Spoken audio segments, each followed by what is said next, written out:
Welcome back, everyone, to the Game Day Tarts podcast. I'm Riley. With me today is Dallas, and we're doing a World Juniors recap, fresh off the tournament, fresh off the gold medal game tonight. How you doing, Dally? Let's catch up first before we get into it. Personally, I'm doing good, but the hockey side of me, I'm a little bit disappointed, and I know a lot of people are, and we'll get right into that. I mean, kind of not the tournament we were hoping for in Minnesota. So I don't know, man. Like, let's just get into it. Like you said earlier, let's start with the semifinals here. Boy, like, what a finale that we were treated to. Definitely not the result a lot of people thought with Sweden and Czechia, fighting for the gold medal. But Finland versus Canada, for that bronze medal, and ultimately we did win the bronze medal. We beat out the Finns, but I think for a lot of people, like, this kind of tournament kind of got flipped upside down. The state's not even qualifying for a medal, even though they came off back-to-back. They tried going for a three-peat, but ultimately came up pretty short. And yeah, like, this tournament is just getting better and better every year. Like, everyone is catching up. We're not the juggernauts anymore. No, for sure. I want to throw it back to Sweden-Finland, the semifinal there, which to me was game of the tournament. Shootout, goes like 9 rounds, 8 rounds, whatever it was. The best players for each team stepping up. Jack Berglund had to score in the 5th round of the shootout. Otherwise, Finland was going to the gold medal game. Berglund ties it. Finland just decides to shoot at the pads the rest of the way. And then Anton Frondell ends it. Fantastic. For me, Sweden was the team that deserved to be in that final. Finland lost to the Czechs. Yes, they had a good game in the quarters, but I think that they weren't the team that deserved to be in the gold medal game. I think Sweden was the best team in the tournament. But what was your take kind of on that game? Because I thought it was the game of the tournament, in my opinion. Well, I love it too. I mean, I love free hockey. Who doesn't, right? Everyone was treated to a shootout. And, when the Scandinavians play against each other, they're always fighting for supremacy, right? Who is the top nation in the hockey world up there, right? Obviously, Norway doesn't make its way up to the World Juniors quite as much as these two, as they're always in the top group. However, though, when you see Sweden and Finland facing off, like, I'm just blown away by the talent, right? Like, put Canada aside, put, projected first overall Gavin McKenna aside, and think of it this way, right? You had a duo of top tier talent from Everett, right, coming over to play for the Finns. And then my takeaway is that the two stars of the show for me were Stenberg and Frondell, man. Like, they fucking just stole the show. They put Sweden on their backs. Like, this was incredible. An incredible year. This was Sweden's first gold medal at the Worlds since 2012, and I'm sure you remember that one too when Mika Zibanejad was there. So yeah, like, this incredible tournament. Like, I'm pretty happy for the Swedes. They pulled it off. So yeah, and their little gold medal drought.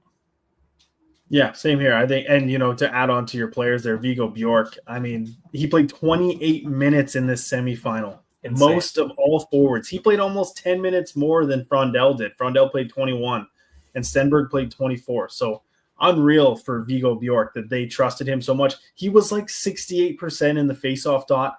For me, this kid's a top 3 pick now. I heard Craig Button talking. He still has guys like Schmitz. And he has Chase Reed. He thinks Chase Reed could be a surprise number 1 overall pick. He sees Makar in him. But for me, I think Viggo Bjork, it should be like – I still don't think you can pass on McKenna. The 200 points in junior, like almost 200 points in junior, that's just something that is quite incredible regardless of his maybe struggles this year. But then, Stenberg's right there. I mean, is no longer McKenna undoubtedly. Like, Stenberg is right behind him. And then – Bjork is, I think, the next guy up, in my opinion, because they're just that good. And that's where you can make an argument, right? Like, you can score all the fucking points you want in your junior league, right? But it's all about coming down to playing both sides of the puck, right? And that's where Canada's top talent kind of lacked, so to speak, right? Especially McKenna. Like, and you guys got like Bork, who plays effectively both sides of the puck, like a good defensive game. That's what I was kind of saying earlier, is like, when you guys got a lot of guys out there that play a two-way game, they're going to shut you down and they're going to outplay you more than guys that are just going to go out there offensively and play one side of the puck. So I thought Bork was another standout candidate, in my opinion, as well, other than Frondell and Stenberg, like I said. But yeah, just could not be beat. Like, their worth ethic out there, unfucking matched. Yeah, agreed. Let's jump to the Canada game versus Czechia. I mean, they get the 1-0 goal just under 5 minutes in. Then they let one in 2 minutes later. Then they go down, and then they tie it, and then they let one in like 5 minutes later. And then they score, and then they let one in 4 minutes later. And then they score, and then they let one in a minute and a half later. Yep. And then they lose, right? Like, they couldn't withstand the Czechia pressure. I don't know. I don't really want to, I guess, harp too hard on the coaches, but I just think he got outmatched, like, completely. Dale Hunter, in my opinion, I think that he just, like, and I love these guys. Sam O'Reilly is a Tampa prospect, and Sam O'Reilly played more than the first line, and so did Cole Baudouin. Cole Baudouin played the most minutes of any forward on Canada, and you had a chance probably to throw Misa, McKenna, and TJ Ginla over the boards once. He didn't even change up the lines. He just kept them the same. Why, like, put your best three guys out there. And I don't like Misa's tournament, but you got to turn to your NHL forward and hope that he can do something there, right? But maybe it is Hage. Maybe you put Tej with Hage and McKenna, right? Like, you mix it up. But he didn't change the lines. He didn't change anything. I didn't like it. Anyone, and this is my thing, anyone at all that's calling out Jack Ivankovic can shut their mouth. He didn't play today. We found out because he was injured, I guess. And here's my take. I don't think he got injured in the game. I think he was mad and he hurt himself punching a wall or something. That's not a confirmed anything. That's just me. Like, how did he get hurt from the end of the game to the beginning of this game? You know what I mean? Like, where's that story? So, yeah, it was really a failed system to begin with, right? I mean, now we're looking down, the face of the barrel of 3 years straight, where Czechia now has Canada's number, right? Like, who would have thought, right? Yeah. Gothenburg lost to Czechia. Ottawa lost to Czechia. Now we're in Minnesota, present day, lost to Czechia again, right? So, like, Czechia's program is really on the up and coming, and they're probably one of the new juggernauts now, obviously, right? They just got a silver medal. Yeah. They were gunning for gold, and, Canada is really fighting to find their true identity again on the world stage when it comes to the World Juniors. Like, it's just, we thought we needed to bring in Dale Hunter, a whole new system, try to bring the best on the best. But when the best on the best still don't have that core of just perfect worth ethic, right? Like, this is what I think of Riley, right? Germany played with more urgency in their third relegation game in a row for the past 3 years. They played with more urgency just to survive, to stay in the top group of this World Junior Championship, right? Canada, on the other hand, they're taking too many steps back, foot off the pedal, and this is just going to bite them in the ass again and again. Great, you got a bronze medal. Still not good enough, though. They just did not play to compete. So I don't know, man. I thought, in my opinion, TJ Ginla was probably one of the, the more, I'd say the more, I loved his game. I know what you're saying. I loved his game. As a well-rounded, he did everything. Sorry, the most I don't drive. think there was something he didn't do. Yeah. He, like, and I mean, the son of Joe McGinley, what do you expect, right? Like, he just has that motor that doesn't quit. And he should have got more ice time, I believe. I thought, outside of points, if you take points out of it, he was their best forward, I think, in my opinion. He was so good on the ice. But here's what I want to say. I think, before we get into the medal games, that there's going to be 6 powerhouse teams going forward, 6 nations. So we have the Canada, US, right? Obviously, we have Sweden, Finland. Now we have Czechia, which we just talked about. Now, Luke Tardif, the president of IIHF, just announced that they will most likely be reinstating Russia starting at the U18 level, working to the U20 level and to the Olympics and so on. This means that the 6 powerhouse team in Russia is going to be back in this tournament probably before 2030, is what this sounds like. So now you're going to have 6 teams that can win the gold medal, in my opinion. That, to me, this hurts Slovakia the most. This hurts Switzerland, who's had a good team. This hurts Latvia, Germany, obviously, because now there's one more team that has to be relegated. and you got to look who's it going to be. And obviously it's probably going to be, Germany or Latvia, most likely, depending on how that shakes out, because there will be a year when Russia gets reinstated that 2 teams get eliminated. It won't just be one. That is another nation that impressed me a lot this tournament in St. Paul as well, was Switzerland. Like they played as well with a lot of urgency too, and they dominated a lot, right? So I like, the game. I love their game, yeah. The good style, Steiner, and you know what? Steiner was so good. Yeah. Well, let's jump to the medal games. Let's go bronze. Canada wins over Finland 6-3. I think they played well, but I don't know if they played as good as Finland played bad. I didn't like Finland's game outside of the first period. The first period, I thought that Finland played really, really well, but Canada got the better of them. Outside of that, I thought that Finland kind of lost their game, whether they gave it all versus Sweden and, they had the overtime and then they had the shootout. They didn't seem to have the gas. So I don't know. I just thought that was a good game by Canada. But, for all this talk about Canada's potent power play and everything, it doesn't matter in a third place game, really. Yes, you want to win, but, they needed it the day before and they scored 3 power play goals or something this game. Let me look. Oh, it doesn't say. Yeah, they scored 3 power play goals.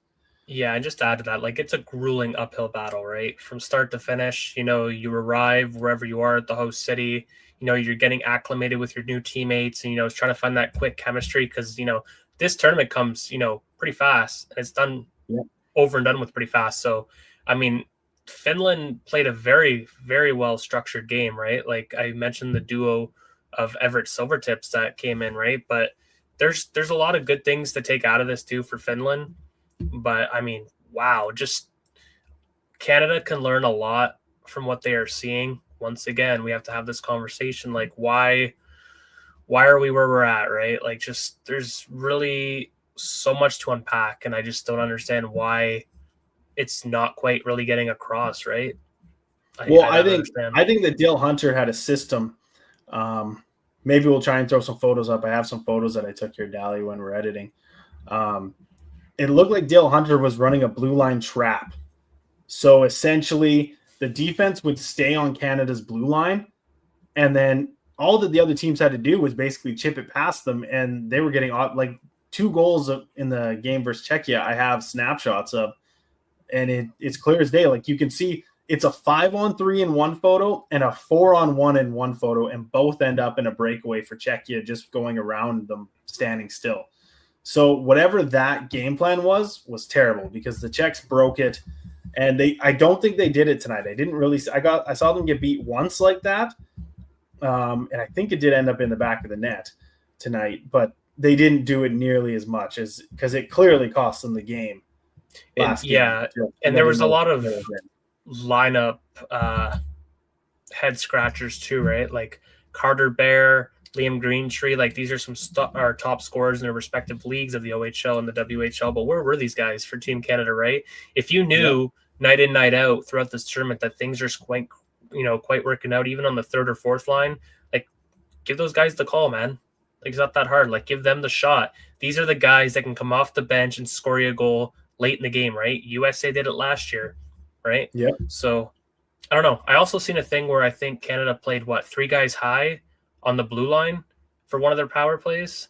In theory, it's very structured. It looks like, they're going to trap the defensive team in their zone on the power play, but things weren't quite looking too right. No.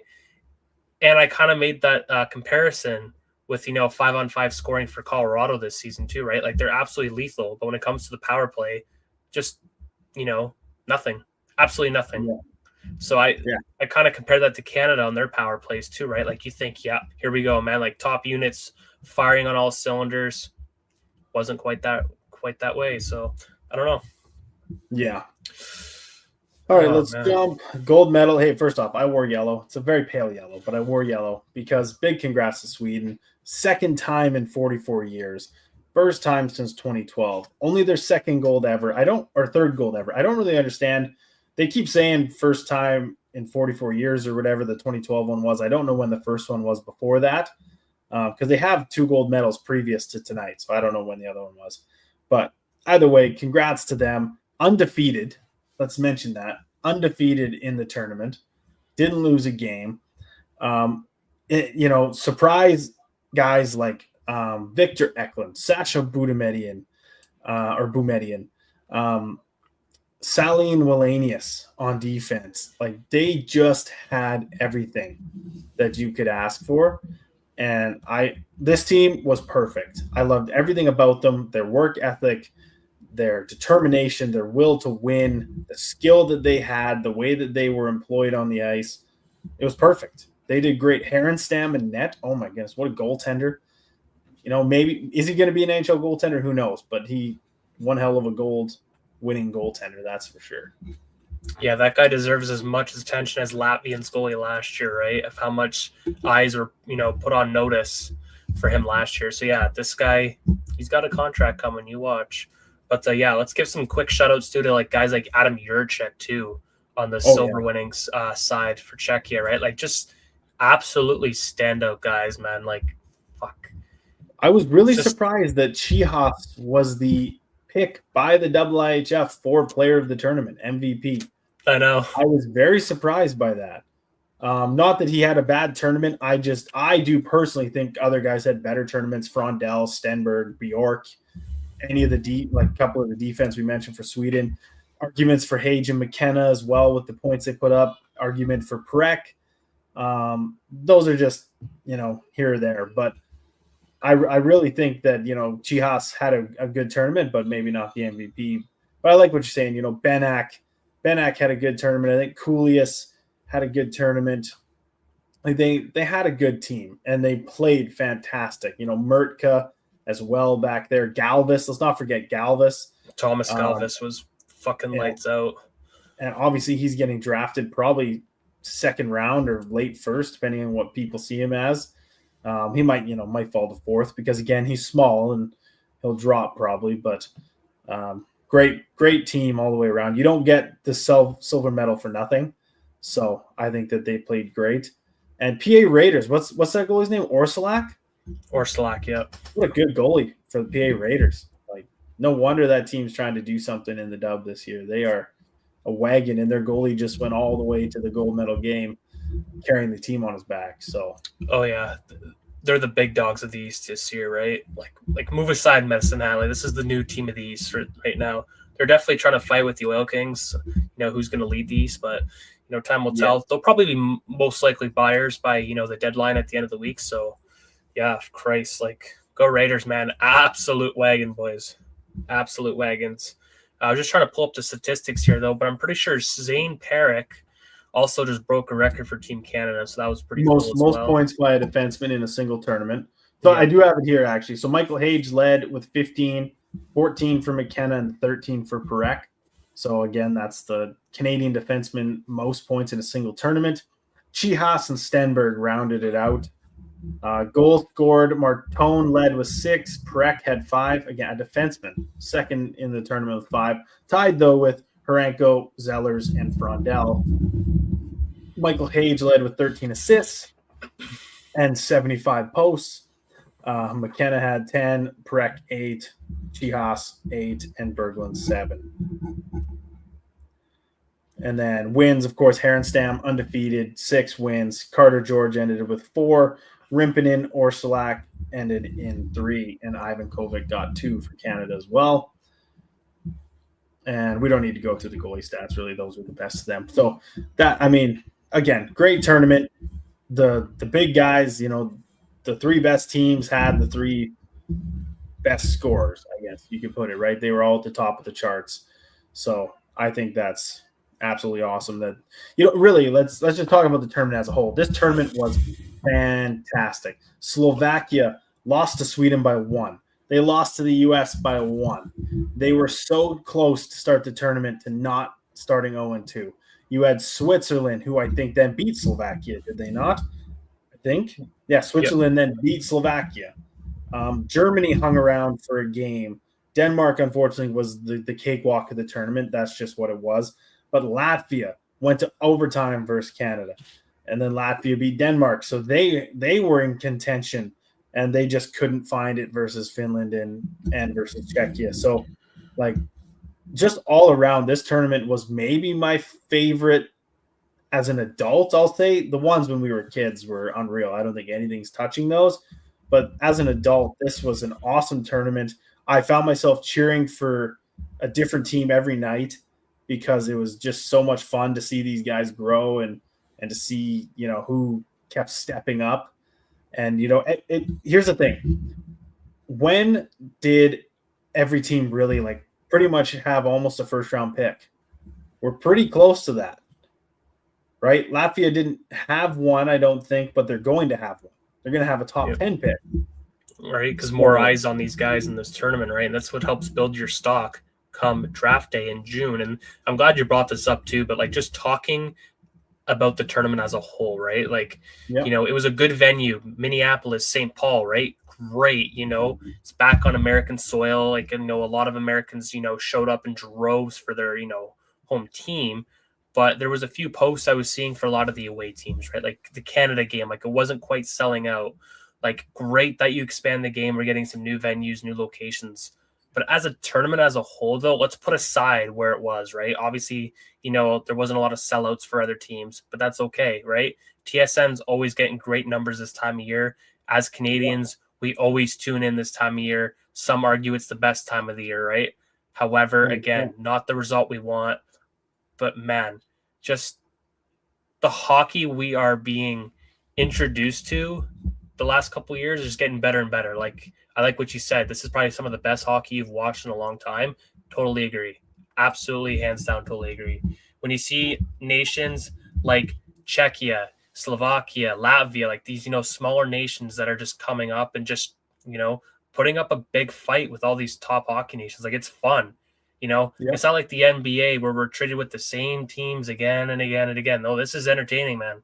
Absolutely entertaining. Canada might have won bronze, but you know what?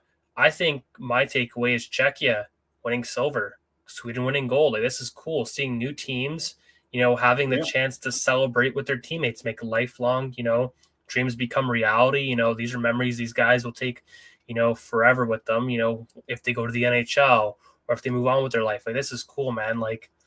And I think I mentioned this last episode, the nationalism behind it too, right? I know how much we love it to see us win gold, but you know what? You got to be happy at the end of the day for guys like Sweden winning gold too. When they've been in such a drought, you know what? I'll still watch the game no matter what, even if Canada's not in it. I like seeing new guys win. So, you know what? Again, congrats to Sweden on winning gold. This was hands down probably one of my top 5 tournaments in a long time. So very entertaining. I will say this, biggest pet peeve of the whole tournament is Canada didn't sing their anthem once after a win. Yeah. Not once. Every other team sang their anthem. And, I just got to say this, 6 to 7 guys on every World Juniors team don't make the NHL, right? Yep. So if you don't make the NHL, that means that you're most likely never wearing the Canada colors again. Most likely. Maybe if you become a top player in Europe or the AHL and you play for the Spangler. Maybe. Right? And you don't sing your national anthem, maybe your only time you're ever going to wear the Canadian Maple Leaf. Well, look, I mean, even the guys in the NHL, we've been missing it for almost 15 years. Right? 2014 to now, I guess it's 12 years. Right? Yep. Without an Olympics. Yes, we got 4 nations last year, right? But and then how long has it been since, right? Yeah, no guarantee anyone was ever putting on that Canada jersey again, sitting there listening to the national anthem. Belt it out, boys. To me, that was the worst part, is that they didn't sing. Because, man, did Czechia ever sing when they beat Canada. And Sweden sang their hearts out today. And Finland sang versus America. And then Sweden sang versus Finland, right? These guys belted their hearts out. I don't know if you would call it jealousy, or if you would just call it just they're pissed off with themselves. Sure. No, I think that they thought they were too cool to sing, personally. Though there's that too, yeah. It was too cool to sing, and we're waiting for the gold medal game. We'll sing in the gold when we win gold. Well, guess what? You never won gold. And then you didn't even sing when you won bronze. And they looked pissed when they won bronze. It's okay, we get it that you wanted gold and you didn't get gold, but be happy that you at least took away a medal. You finished 5th last year and the year before that. Let's not forget. That's the right word I want to use. Cocky. They're too cocky. They think, they're too cool for it. Like, think of it this way too. Latvia, right? They never medal, right? But they're always so happy to just be in the tournament, right? They're getting to showcase their nation, play for their flag, man. Like, this is what these Canadian, men should be doing. And you haven't seen it this tournament very much. And it's like, what's going on here? Like, are you not proud to be wearing the maple leaf? Like, I know I listened to Parter Martone's post-game interview after the bronze. He stated very clearly, not the result we wanted. But you know what? He said he's still damn proud to wear that maple leaf. And I know millions of kids around the nation, would kill to, play for Team Canada at Christmas time. So just sing the national anthem, man. I don't care if you have to, go along with it. Just sing it proudly, with your teammates. Absolutely. Make the memories, sing it proudly. Oh, Canada, baby. Come on. Right? It's not that hard. It's not rocket science. Yep. Well, I guess now all eyes for international play now switches to the Olympics. Really looking forward to that. Injuries galore have been happening in the NHL. We're going to do more of an Olympic video to kind of prep anything. But, Gabe Landeskog, done. Not going to be there. Hard hit into the post with rib cage. Like, they're saying he's probably not going now, and there's so many guys who are getting hurt all of a sudden. Bo Horvat, Tom Wilson. I hope they're both gone down. Scott Wedgwood can come on in. Wedgie's not making it. What's crazy is Blackwood just got hurt now, right? And I don't know. Both Blackwood and Wedgwood never had conversations with Canada and are not on the reserve list. Nor did Jacob Chikrin too, which is crazy. Yeah, I know. So either way, we'll save that for another one. This was an awesome tournament. My favorite tournament, period, in anything. This, then Stanley Cups. Always. That's my favorite tournaments. But let's wrap it up here. Thank you everyone for watching.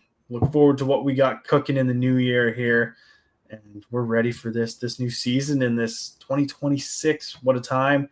If you could like this video, subscribe to the channel, stick around. Like we said, there's Olympic hockey coming up. There's trade deadlines. There's playoffs, NHL draft, Memorial Cup. There's so much stuff going on coming up. So stay tuned. We're going to cover it all. And thanks again for watching. See you in the next one.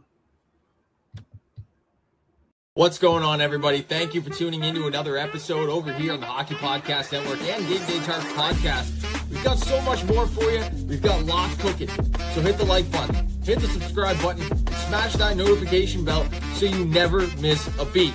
For myself and the other guys over here at Game Day Tarps, we'll see you next time.